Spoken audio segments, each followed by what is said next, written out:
नमस्कार मित्रांनो, स्वागत आहे आपल्या सर्वांचं आमच्या YouTube चॅनलमध्ये. तर या व्हिडिओच्या माध्यमातून जे बजेट 2025 साठी नवीन टॅक्स पद्धत लागू झालेली आहे, ज्यामध्ये स्लॅबमध्ये बदल केलेला आहे आणि उत्पन्नाची मर्यादा 12 लाखापर्यंत करमुक्त करण्यात आलेली आहे. याची माहिती आपण या व्हिडिओच्या माध्यमातून घेणार आहोत. आपण जर आमच्या चॅनलवर नवीन असाल तर आमचं चॅनल जरूर सबस्क्राईब करा. तर बजेट 2025 साठी अर्थमंत्र्यांनी दिलेलं हे स्पीच आहे. यामध्ये इन्कम टॅक्स जो की डायरेक्ट टॅक्सचा प्रकार आहे, यामध्ये बदल करून करमुक्त मर्यादा ही 12 लाखाची केलेली आहे. तसेच this limit will be 12,75,000 for salaried tax payers due to standard deduction of 75,000. म्हणजे 75,000चं स्टँडर्ड डिडक्शन सुद्धा इथे लागू राहील. म्हणजे नोकरदारासाठी कर मर्यादा ही 12,75,000 असणार आहे. इथपर्यंतच्या रकमेवर कोणताही टॅक्स लागणार नाही. तर हे नवीन स्लॅब आहेत जे की 25-26 या आर्थिक वर्षापासून लागू होतील.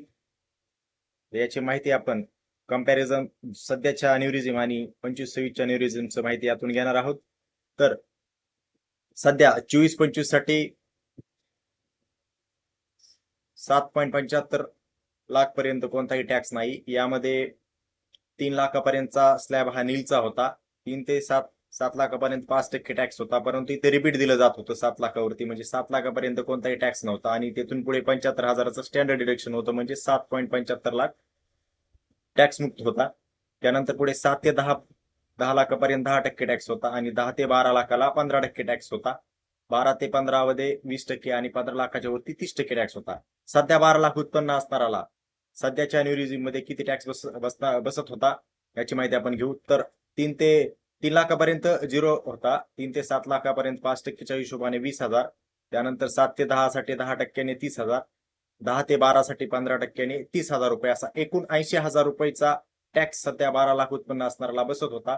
जो की अर्थमंत्र्यांनी भाषणामध्ये सांगितले होते की नवीन कर प्रणालीमध्ये करदात्यास 80,000चा फायदा होईल.